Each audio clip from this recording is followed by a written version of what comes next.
everybody, and welcome back to the channel. So I'm on my way right now down to Camp Rock Motorplex. We're going to a little track rental with Brennan Dickinson. I'm going to be tuning on his car today. It's a 365 cubic inch LS with twin 7275s from Force Inductions, Power Glide, and we just now did a swap to methanol, the bigger turbos, a 9-inch, and Marty Marilot 9-inch, and their torque boxes. So should be a good time. We'll see if we can get this new suspension and fuel and all that figured out. We'll definitely be starting out pretty slow just to get the tune close on wastegate, and slowly turn it up from there, and hopefully make some good passes at the end of the day and be ready for the flashlight shootout March 28th in Amarillo. Anyways, I'm about 2 hours out, so I'll get back with you guys when I get there and show you guys some video and get some good passes hopefully.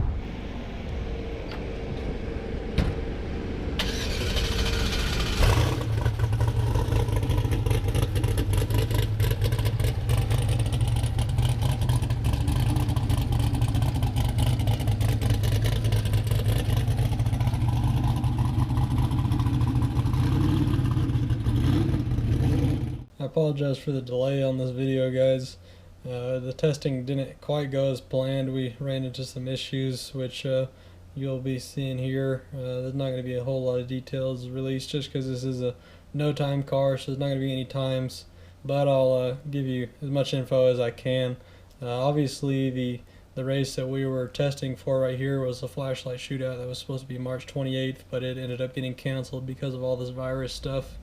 And all this stuff has kind of gotten me distracted from doing other videos, but I'm going to get back started doing those again, and I'll have an update on my car soon as well. So anyways, I appreciate you guys watching. Hopefully you guys enjoy some race car content while you're sitting at home waiting for all this stuff to pass over.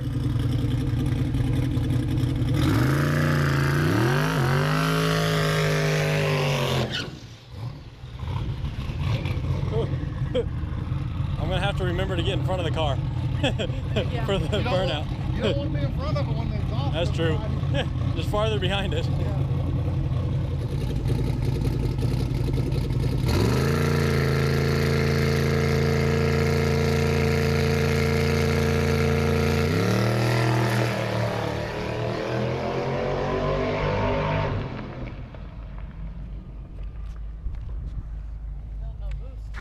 Well, that was on wastegate.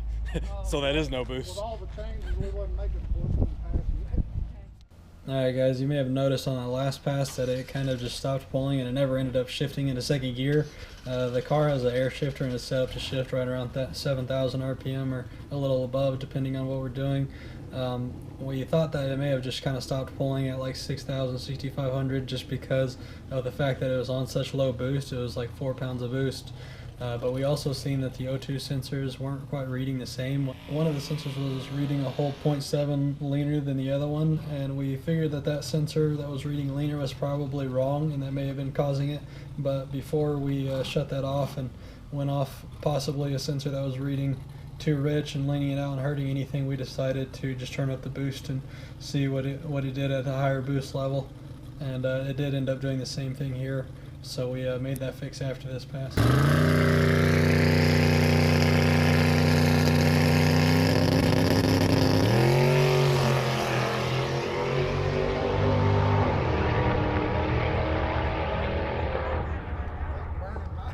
my gosh. Y'all got the wrong spot.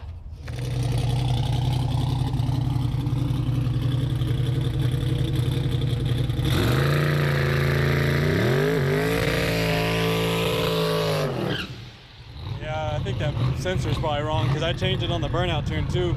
Before he couldn't even get it to the limiter. He found it that time though. He's back. As you can hear there, I mentioned the wideband issue and how it seems to be fixed now, and it was. I ended up just making the ECU not correct off of the left bank, only off of the right, because that sensor was reading correctly and the other one wasn't. And also the reference on the getting on the rev limiter, Brennan definitely enjoys his burnouts and gets a little too excited sometimes and gets on the limiter, so that was the inside joke there.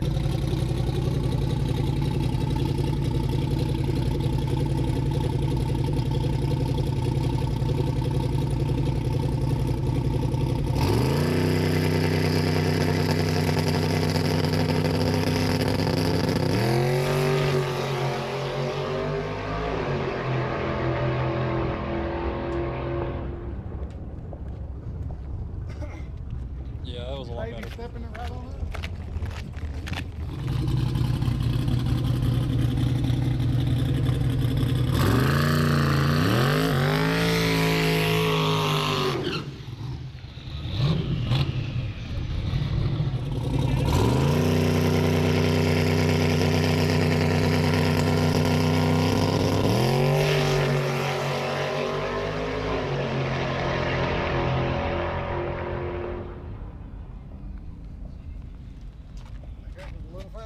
Yeah. Alright, as you guys may have noticed, as we start turning it up, the car starts going a little bit more to the left each time. And then before this, we were trying to remember which way you were supposed to go with the control arms in order to fix that. And we got some advice in the pits and made that change. We ended up going the wrong way, as you'll see shortly. Another issue that we were running into was that we were just getting a little bit too much separation. We went to fairly aggressive bar angles before this and still had the strange shocks, and they just couldn't quite control that much separation and keep it from topping the shock out. So it topped the shock out about 20-30 feet out in the rear and caused it to shake the tires. So we were kind of limited by that as well.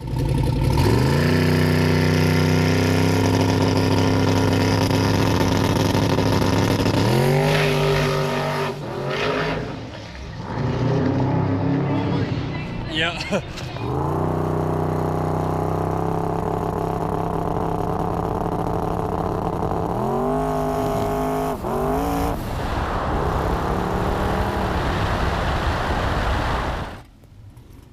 Luckily, Brendan's a good driver and he knew what he was doing. He knew to get out of it. It's only testing, you know, there's no point in pushing anything, trying to force the car down the track whenever it's not wanting to go right. So this is a good time to make the point. You got to be really careful about who you take advice from. You can find advice from anybody. I'm sure, as you guys probably know, sometimes or a lot of times you'll get advice handed to you without even asking from people that probably shouldn't be giving advice. And also another point though is what works for someone else's car might not work for yours. So it's possible that they're giving you advice that is correct, but it's just not going to work on your car. So you got to be careful about that and try and find people that really know what they're talking about and have experience with your same setup and things like that.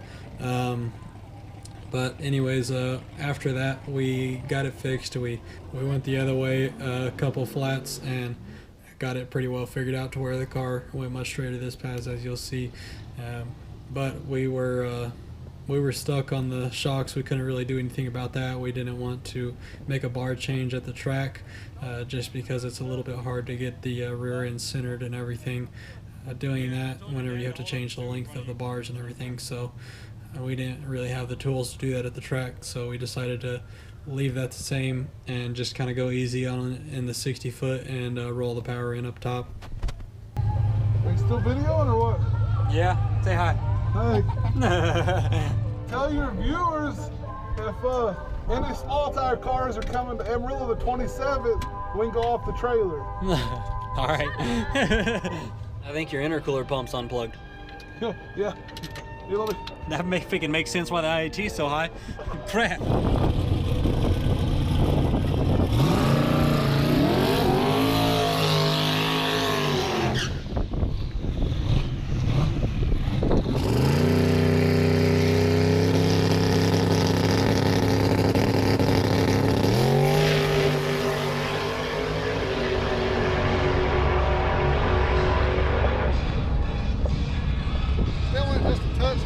Yeah, maybe like half a flat. Jeez, that's freaking. So that pass was pretty good. We were getting right back down to the range that we were in last year whenever we were racing the car on slicks, that is. That was back whenever the car was on C16 and it still had an air-to-water intercooler. Obviously now it's on methanol with no intercooler. And also we changed the rear end to a 9-inch and all the torque boxes and all that. And also went from a 410 gear to a 370 gear. But anyways, after that pass we decided we were going to turn the boost up a decent amount and We also had seen that fuel pressure was starting to drop a little bit, but we still had a lot of room with the injector, so we weren't too worried about turning it up some more. So I decided to also change the plug, just to have one fresh plug in there to get a read off of this pass and kind of see where we were at. I had a pretty good idea that I was super safe and conservative and didn't need to worry about it at all, but I wanted to make sure and get some data to go off of from the plugs.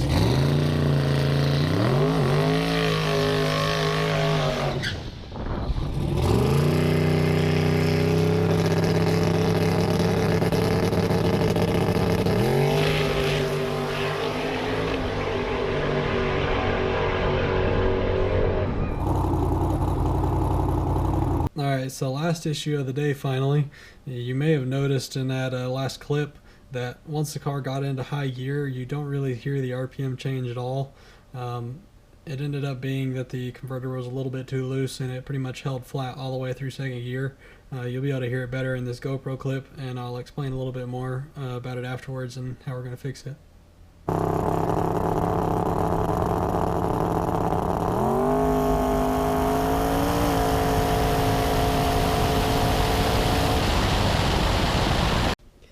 So as I said, pretty much the converter was just too loose for the power that we're making now, and the gear change didn't help with that either.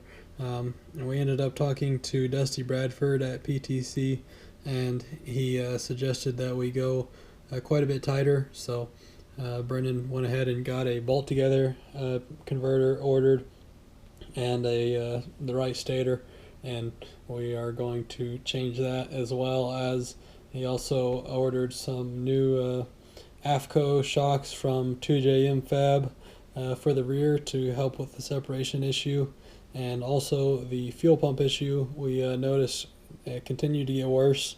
Went ahead and sent the fuel pump into MagnaFuel. It's a 10 gallon per minute pump, so we really should not have been having any issues at this power level. We should be good for over 2,000 horsepower, and we definitely weren't anywhere close to that.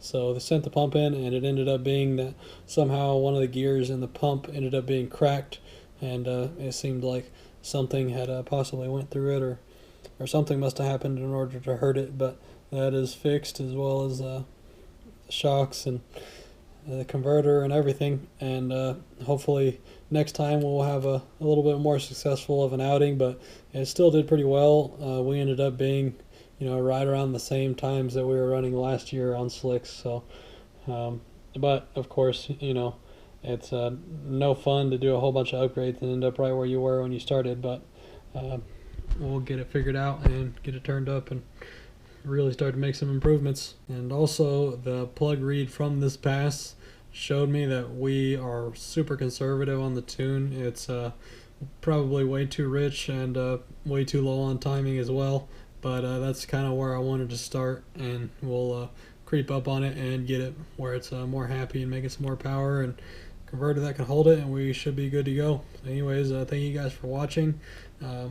Once again, I do have some data videos that are going to be coming out at the different subscriber marks. So next one is 800, and then 900, and then at 1,000 subscribers I'm going to be showing the record pass data from my first stock bottom end 4.8 record, of course. So be sure to like, share, subscribe, and let me know what you guys think.